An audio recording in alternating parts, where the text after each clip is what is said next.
I say a little bit more than a week of NBA basketball to talk about, so I'm excited. But first, before we dive into the NBA action, I do want to discuss the breaking news, which is Trent Williams signing a massive extension with the San Francisco 49ers that happened last night while I was sleeping. The deal, Jacob, is worth 6 years, $138 million, 55 million, which is guaranteed money. He also gets a 30 million signing bonus. This officially makes Trent Williams the highest paid NFL offensive lineman in the history of the NFL, which is just insane. First of all, what is just your initial reaction to this massive contract extension for Trent Williams? I think it's great for the Niners. They get to keep a top three left tackle in the NFL. I would put Bakhtiari and probably either Schwartz or Fisher on that list with Trent Williams, but I'm less concerned with the money because I think he's worth the money. I think at 32 years old, I think he's definitely worth being paid the most in terms of a tackle in NFL history. I'm more concerned with the years, which is 6 years.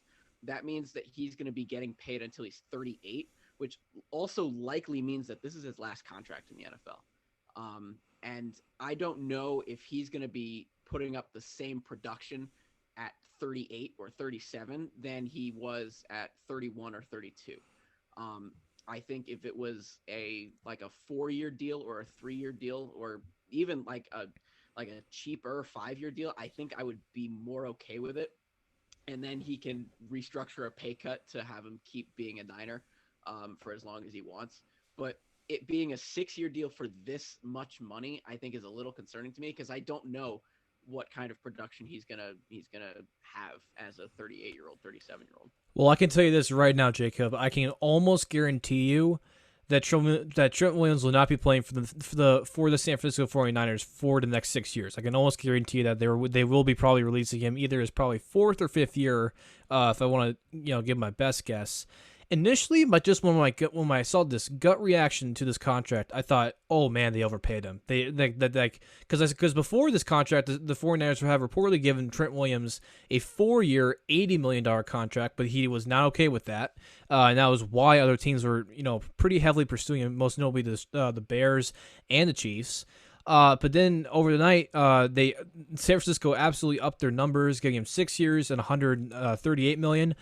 But let me tell you that this contract actually I don't think is too expensive because only 55 million of this contract is guaranteed. I don't know if you do the math on that, but that's not even half of the amount of money that's actually in this contract. Now, not to say that this isn't a lucrative deal, it definitely is.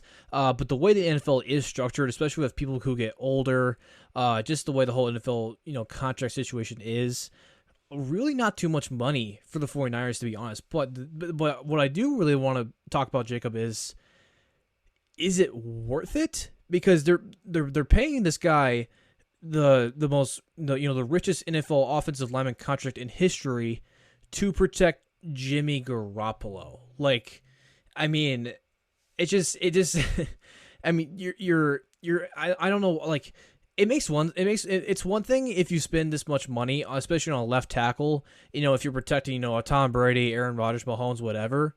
But it almost feels like with this contract that the 49ers still believe that they're Super Bowl contenders. Like, do you kind of see you see what I'm talking about, right? Yeah, I see what you mean. And I think if it's Garoppolo, I think it's worth it personally. Could they do better? Of Really? course, you can always do better than Garoppolo. Yeah, I think you could do better than Garoppolo, but for right now, for what it's worth, Garoppolo under Kyle Shanahan and his offense and his offensive style has done really well. I mean, they've been sort of a good, not great offense. And I think that's sort of been their MO. I think that's been Kyle Shanahan's MO for his entire coaching career is just a good, not great offense, but with a really stellar defense. And I think locking up a guy like Trent Williams ensures that whoever you have under center, they're going to be protected for at least on that left side. And we're talking about Jimmy Garoppolo, who has been on and off the IR seemingly since he arrived in San Francisco. Yeah. And they gotta shield him from injuries as much as possible. And I think Trent Williams is a great way to do that because now he stays protected for sure for the next, you mentioned, 3 or 4 years at the very least. And yeah, hopefully this keeps him off the IR, which I think gives San Francisco a much better chance of making a run at the NFC West title at the very least. Well, I feel like you're almost kind of making my point right here, Jacob. Yes, is Trent Williams going to help, protect Jimmy Garoppolo from a blindside hit that takes him out for the entire season? Probably. That's most likely going to happen.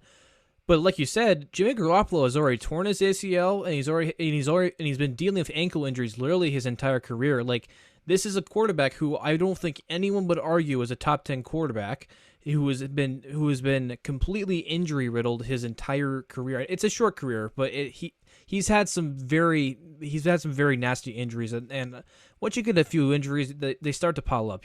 That's just how it works. So, yes, it is Jimmy Garoppolo a successful quarterback when he has the weapons and he has the O-line? Absolutely. He went to a freaking Super Bowl, which, I mean, it's probably not the biggest contributor to that Super Bowl run, but he's still a decent quarterback. But I feel like this money could have been almost spent elsewhere. Like, I know if the 49ers are still in the Deshaun Watson hunt, I think.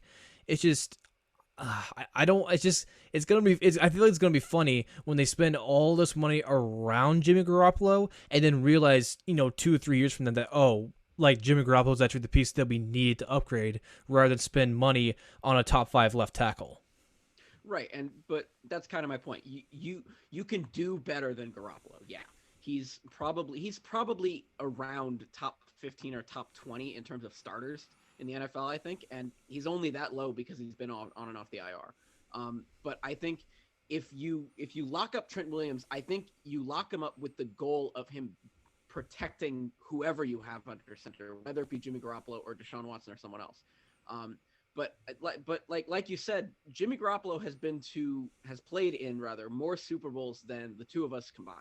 Like, going to the Super Bowl is no small feat, and props to him because he led the offense. As little as we may believe that he was a factor, and he was the driving force. He's the quarterback. The quarterback is the driving force behind any offense, regardless of who it is. Okay, well, is the quarterback the focal point of an offense? Sure.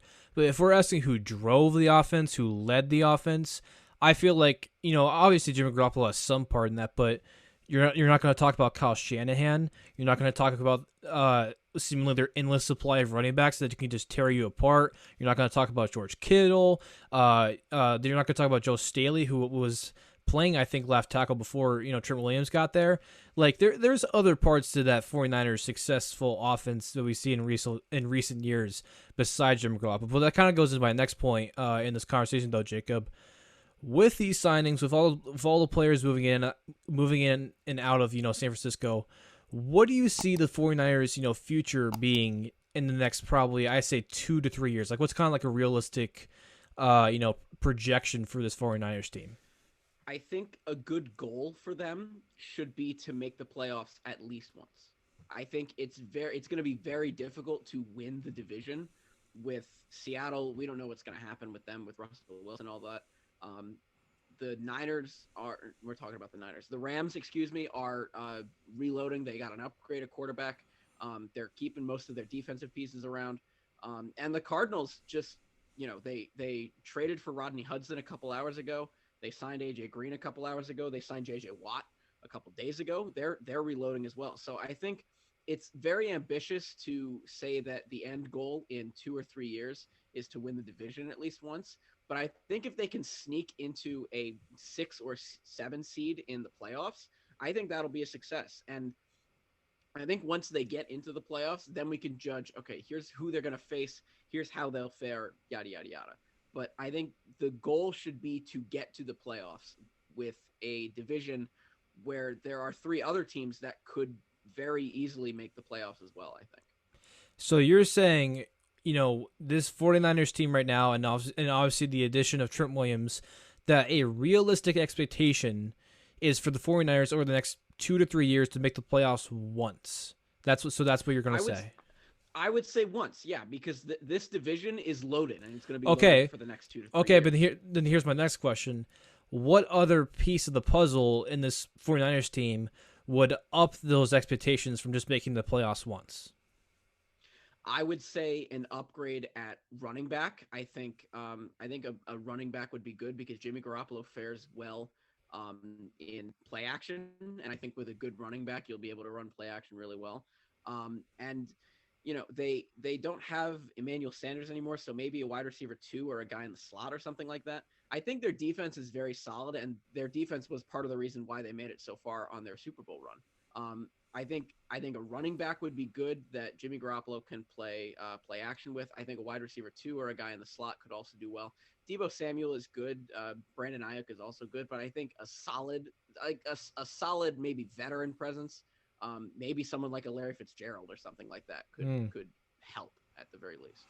Okay, so those are all great points. All I'm going to say is when we're sitting down, well, at least hopefully, when we're sitting here 2 years from now or 3 years from now, and San Francisco has only made the playoffs maybe once, I hope people realize that Jimmy Garoppolo was the problem pretty much from this point forward. That's all I'm gonna try to say. No disrespect to the guy. I think he's a decent star in this league who has a pretty low ceiling, but I think his average play from a game to game basis is fairly strong. I think San Francisco fans are going to feel a lot similar to us Chiefs fans from 2012 to 2017, in that you have a lot of good pieces around you, but you don't have that key piece that puts you over the edge. That's all I'm trying to say. How's it going, guys? And thank you so much for reaching into this video. If you're interested in more content, be sure to go subscribe, turn on push notifications, all that good stuff. Also, I'll leave links to my Instagram and Twitter up here above. And also, be sure to go follow the podcast. That is where the bulk of my content comes from. I upload to all the major podcast providers, Apple Podcasts, Spotify, all that good stuff. I upload to it all. And yeah, I'll see you guys next time.